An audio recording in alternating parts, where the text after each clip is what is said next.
ou tous ceux qui connaissent dans leur famille les gens qui sont malades. Dieu est capable de les guérir. Je ne vous prêche pas un Dieu faible. Je ne vous prêche pas un Dieu qui voyage. Je ne vous prêche pas un Dieu, quand vous l'appelez, il n'est pas là.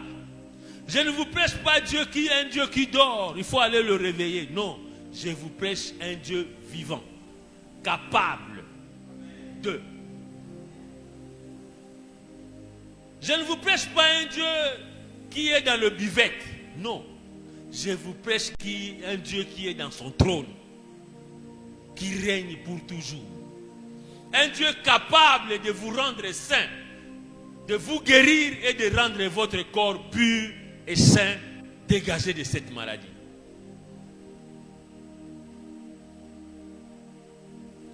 Il y a des maladies qui peuvent arrêter votre destin, détruire votre destin complètement. Le diable l'envoie pour déraisonner votre destinée. Et votre destinée est abîmée. Imaginez que le diable vous envoie une maladie qui abîme votre yeux quand vous avez 20 ans, 25 ans. Et vos yeux sont abîmés. Donc votre destinée devient compliquée. Tu deviens aveugle.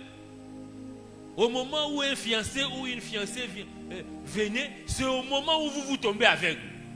Vous perdez l'utilisation de vos yeux.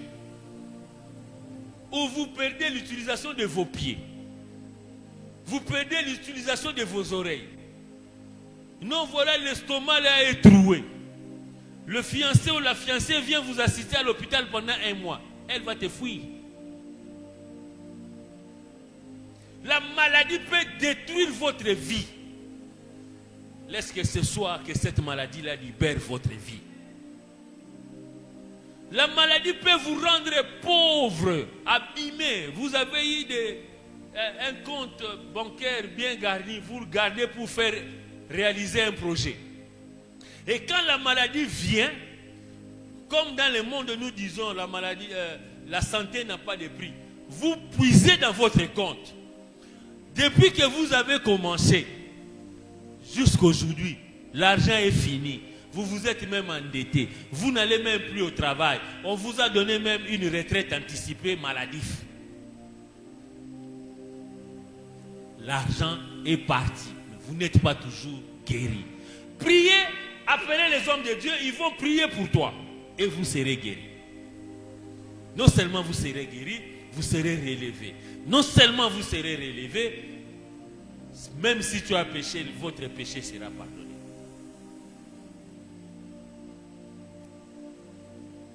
La maladie peut vous rendre solitaire. Vous savez, il y a des maladies où vous ne savez plus sortir. Vous restez seulement dans votre chambre. Vous ne pouvez plus sortir. Pour que vous sortiez, on doit venir vous tenir. Comme c'est monsieur du piscine de Siloé. Il fallait qu'on le soutienne. Mais les gens vont se fatiguer de toi. Ah, moi je dois aller faire mes affaires. J'ai mis rendez-vous. Je reste à côté de ces gens-là. Et votre vie est anéantie. Je te libère de cette maladie. Au nom de Jésus-Christ. Bien-aimé, la maladie peut te donner des soucis. Quand tu regardes, il y a un temps passé, il y a un monsieur qui était malade, un homme connu dans la ville. J'y vais là-bas, j'étais au salon en train de les regarder. Quand il regardait ses enfants, il disait, ah, il fallait bâtir Kangana, Nanga, Bazana, Miké. Maintenant, moi j'ai capté. Il fallait bâtir Kayena, pour Banani, Bazana, Miké. Donc il y a des maladies qui viennent de la sorcellerie parce que Okende Simbakis. Son temps était arrivé. Quand il regardait ses enfants, il dit, ah, il fallait bâtir Kangana, Nanga, Bazana, Miké. C'est pour vous dire, il y a des maladies qui vous rendent soucieux. Tu es soucieux parce que tu es malade. La maladie qu'on t'a dit chez le médecin, ou le médecin t'a informé, il t'a dit que cette maladie, c'est comme la maladie d'Ézéchias, tu ne vas pas t'en sortir. Mais Ézéchias est sorti de sa maladie. Toi aussi, tu es capable de sortir de cette maladie qui t'a atteint. Surtout les gens qui ont les maladies dites incurables, qui prennent les cachets tous les jours, ils deviennent soucieux.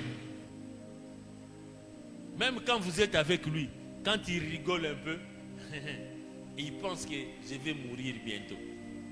S'il apprend quelque part que quelqu'un est décédé de cette maladie-là, son cœur bat. Poum, poum.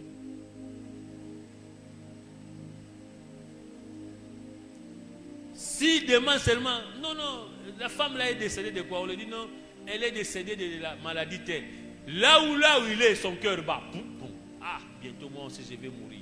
Qu'est-ce qui vous a dit que cette maladie-là va te tuer? Je l'interdis au nom de Jésus. Ta vie ne dépend pas de cette maladie ou des maladies ou des gens qui ont eu des maladies que toi tu as contractées. Ta vie dépend de Dieu lui-même. Tu es la propriété privée de notre Seigneur. Et Dieu est capable d'aller avec toi au-delà de ce que vous pensez être limité. Il y a des gens que moi je connais qui ont eu cette maladie de sida, mais qui vivent jusqu'à aujourd'hui. Mais quelqu'un qui a eu seulement les maux de nez, qui est parti. Non, mais je connais des gens 30 ans qui ont été sidatiques, mais qui vivent jusqu'à aujourd'hui. Pourquoi vous vous limitez cette maladie? Vous vous limitez au caprice de la maladie. Jésus-Christ a été à la croix pour que toi, tu sois sauvé et guéri de cette maladie. Dans ton esprit, quand ton esprit est affecté, tu vas mettre en doute la puissance de Dieu. La maladie est là pour vous empêcher à vivre la puissance de Dieu. Dans ton esprit, tu te dis non, voilà. Et quand tu commences à calculer, tu dis bon, ça fait 3 ans que je suis malade, cette histoire. Et on m'a dit, tu commences à chercher dans l'internet, qu'est-ce que cette maladie fait dans le corps. Quand il y a quelque chose qui s'est fait, tu cherches, tu dis, ah, bientôt je vais mourir. Tu appelles la mort toi-même. Bientôt je vais mourir. Au nom de Jésus, je chasse la mort de ton corps et de ta vie au nom de Jésus-Christ. Tu ne mourras pas aujourd'hui. Et d'ailleurs, ce n'est pas cette maladie-là qui va te tuer. Cette maladie-là t'aide seulement à vous approcher de Dieu. T'aide seulement. Dans ton esprit, c'est pourquoi les Écritures disent que j'écris à ma Père, que ton esprit soit un avec l'esprit du Seigneur. Si ton esprit est un avec l'esprit du Seigneur, alors le corps sera dominé par ton esprit. Le corps va commencer à se régénérer. Notre corps, Dieu l'a fait de telle manière que ce corps se régénère et rejette les maladies. Et quand tu fais entrer, tu fais habiter cette maladie de ton esprit, et cette maladie va impacter votre corps, tu seras malade. Au nom de Jésus, laisse que ton esprit soit libéré de l'esprit des maladies, au nom de Jésus-Christ.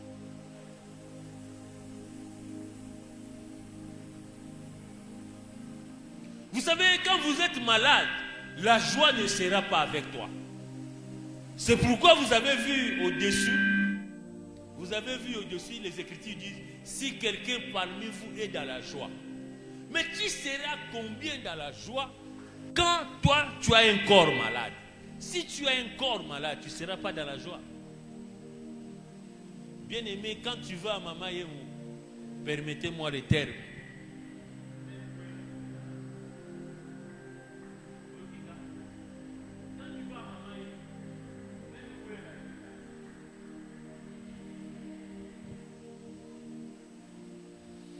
Quand tu vas dans les hôpitaux ici,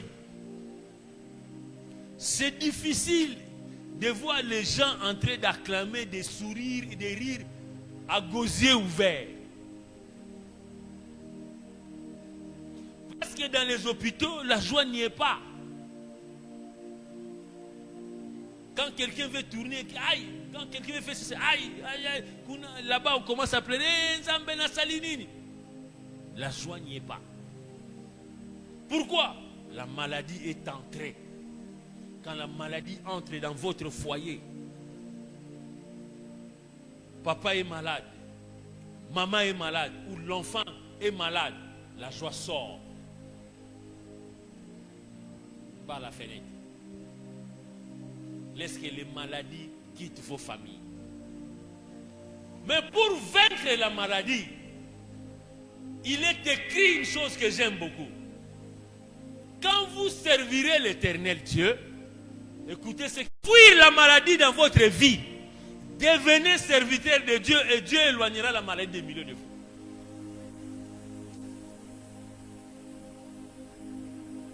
Et quand la maladie viendra, Dieu lui-même s'en chargera de la chasser. Et quand cette maladie sera en route pour venir vers vous, Dieu lui-même bloquera la maladie. Quand la maladie venant du monde des ténèbres viendra, lui-même s'élèvera pour mettre en déroute cette maladie. Devenez serviteur de Dieu dans votre cœur et avec toute ta force, la maladie quittera votre vie. J'ai bien dit, ce n'est pas la pauvreté qui chassera la maladie de votre vie.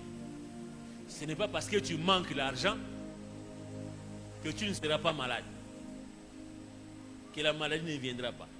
Ce n'est pas parce que aussi tu as beaucoup d'argent et beaucoup de garde que tu ne seras pas malade. Mais pour être exempté de maladies, pour que Dieu lui-même prenne en charge votre maladie, devenez serviteur de Dieu et Dieu chassera la maladie de votre vie. Amen. J'aime la parole quand il dit chassera les maladies. Parce qu'il n'y a pas une liste exhaustive dans la Bible qui dit quand tu seras telle maladie, Dieu chassera. Quand ça sera l'autre là-bas, Dieu ne chassera pas. Non, la Bible dit chassera les maladies. N'importe quelle maladie qui viendra en vent, Dieu chassera ça. Cela ne veut pas dire que la maladie ne viendra pas. La maladie viendra. Mais ce qui est sûr, Dieu chassera. C'est le sens de cette portion de l'Écriture. Quand tu serviras le Seigneur, je chasserai la maladie du milieu de vous. C'est-à-dire la maladie était là. Ou la maladie serait là, mais Dieu la chassera. Comme ce soir, je suis en train de chasser toute forme de maladie qui est dans votre famille, qui est dans votre maison, qui est dans votre famille, dans vos enfants. Je les chasse au nom de Jésus-Christ. Retrouvez la guérison. Retrouvez la joie pour chanter de nouveaux cantiques. Vous savez, quand quelqu'un est dans la joie, il sait bien adorer le Seigneur. Il chante. Mais les maladies viennent de façon que la personne ne chante pas pour Dieu. Or, Dieu aime qu'on chante pour lui. C'est ça l'objectif de la maladie. La maladie, quand elle vient avec l'objectif de te rendre pauvre, au moment où Dieu dit, je souhaite que tu sois prospère. Mais la maladie te retient. J'ordonne à cette maladie de te libérer au nom puissant de Jésus-Christ. Et soyez libérés, soyez libres et vivez la joie au nom de Jésus-Christ. Et la parole dit, avec la prière de la foi, soyez des femmes et des hommes de foi. Écoutez ce que disent les Écritures.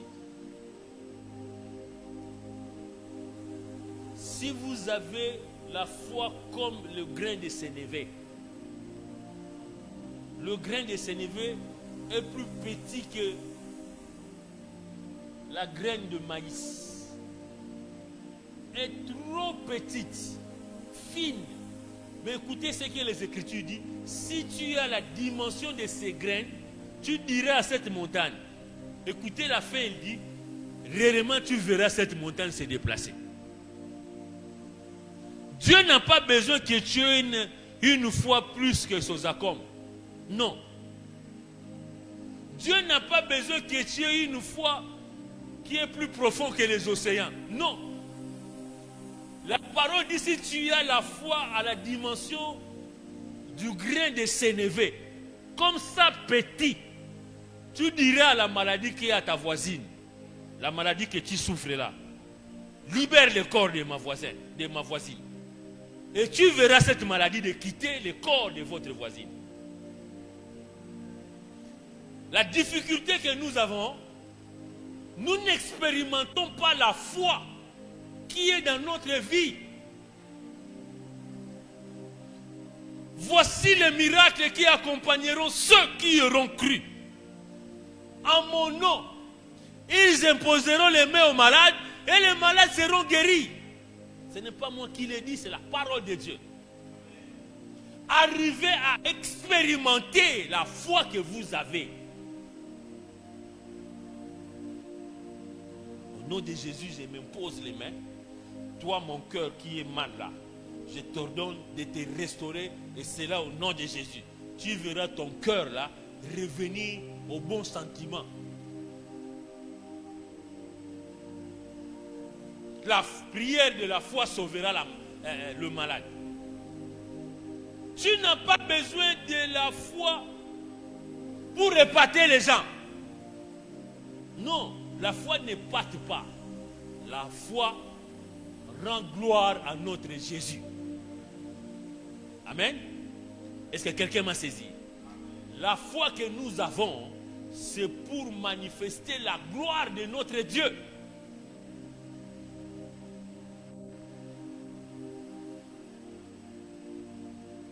Arrivez à expérimenter votre foi.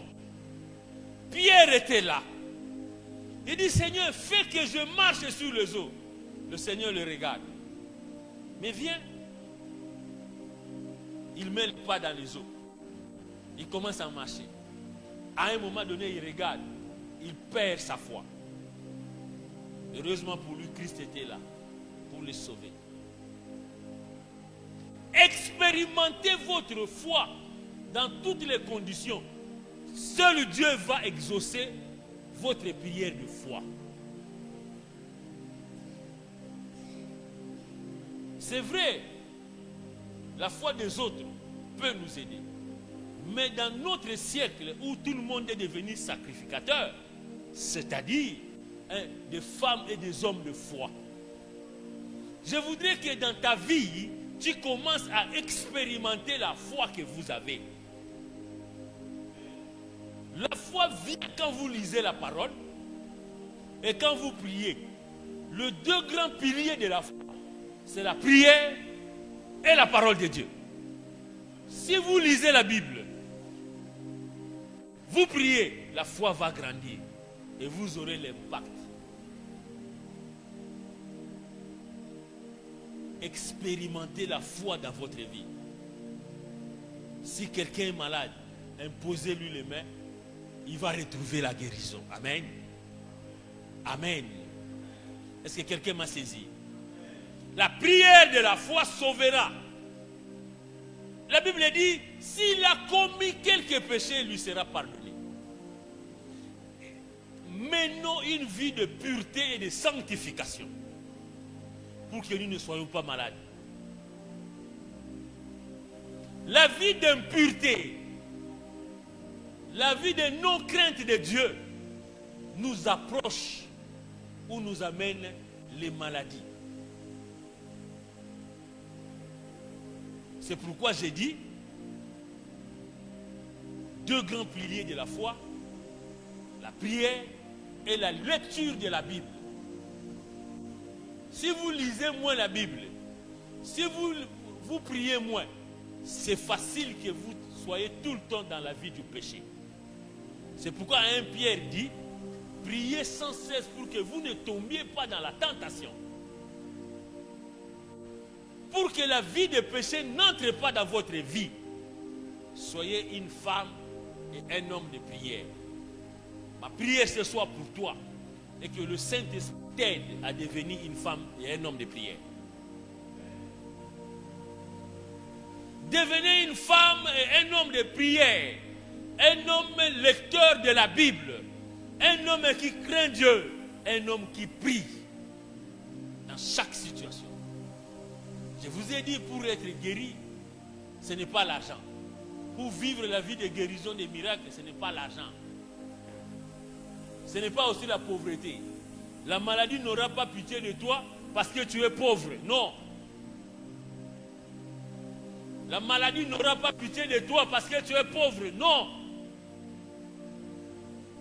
Cela n'arrivera pas. Mais la maladie te quittera quand tu seras serviteur de Dieu. Fuira loin de toi quand tu seras serviteur de Dieu. Laisse que l'Esprit t'aide à accepter que tu deviennes servante et serviteur de Dieu. Que le Saint-Esprit t'aide ce soir à devenir servante et serviteur de Dieu Tout-Puissant. Parce que la maladie n'a peur que d'un seul nom. Et n'obéit qu'à un seul nom, le nom de Jésus-Christ. La maladie n'a pas peur du nom de Jean-Pierre. Moins encore du président Tshisekedi. Mais la maladie a peur du nom de Jésus. Quand il écoute le nom de Jésus, la maladie commence à trembler. Je veux quitter ce corps. Je vais aller où maintenant? Laisse que toutes les maladies qui sont dans votre corps tremblent maintenant et libèrent votre corps. Votre corps spirituel, votre corps physique soit libéré de toutes sortes de maladies. Cette maladie qui vous retient, cette maladie qui a bouffé la moitié de votre capital, cette maladie qui a fait que tu vendes des parcelles, cette maladie qui a fait que tu sois un homme endetté, que cette maladie te libère. Et cette maladie qui a fait que tu sois un retraité anticipatif, cause malade, que cette maladie te quitte. Cette maladie qui a fait que toute ta génération soit impactée par cette maladie quitte votre généalogie au nom de Jésus. Bien-aimé dans le Seigneur, Dieu est bon et sera toujours très bon pour ses serviteurs. Il y a des maladies qui vous font habiller les habits de honte.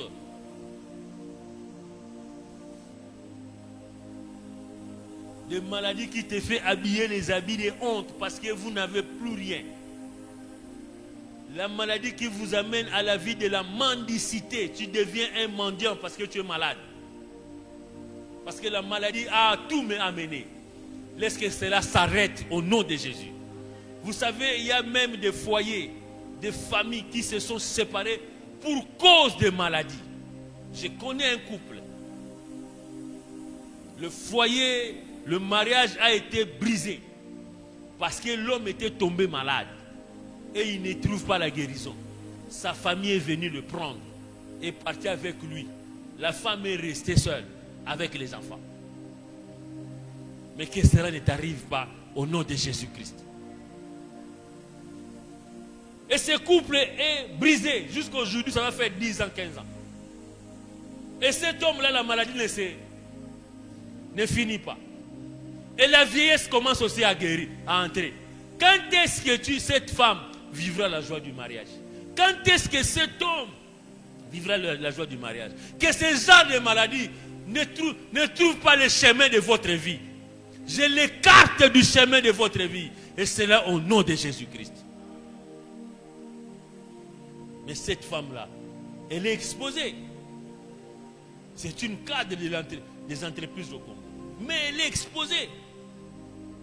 À cause de la maladie qui détruit le corps de son mari, le mariage a été amené. Mais ce soir, laisse que tout ce que tu as pu perdre à cause de la maladie, tu puisses le retrouver. Et c'est là au nom de Jésus. Tout ce que tu as perdu parce que la maladie était entrée dans votre vie, te retrouve maintenant au nom puissant de Jésus-Christ. Laisse que les portes que les maladies ont ouvertes autour de toi soient fermées maintenant au nom puissant de Jésus.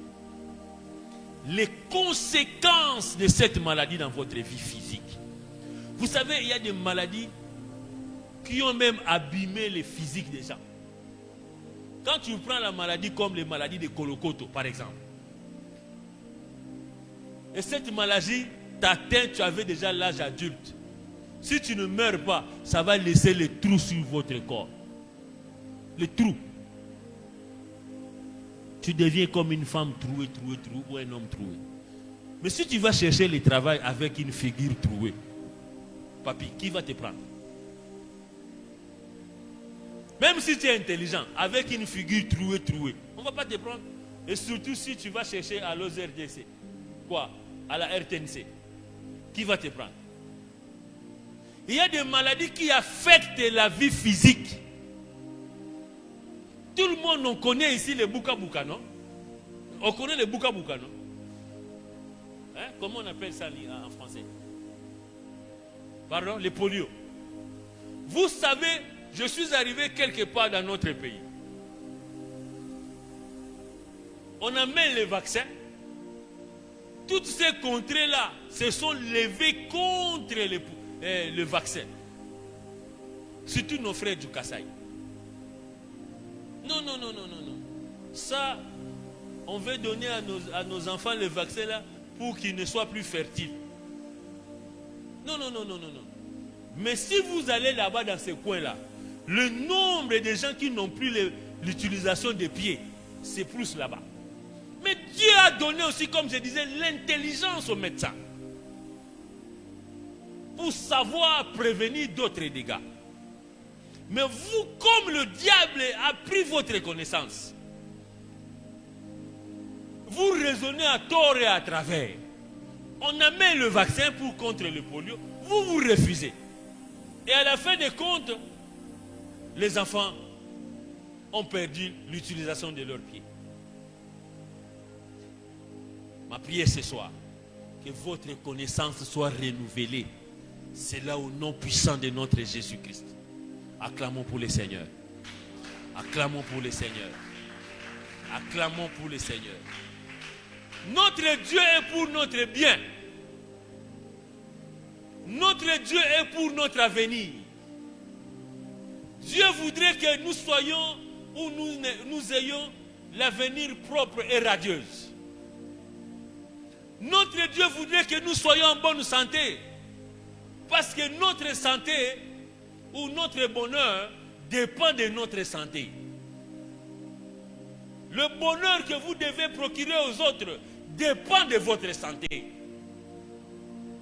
Si votre santé n'est plus stable, vous détruisez le bonheur de votre famille. Mettez-vous debout, je vais prier. Amen.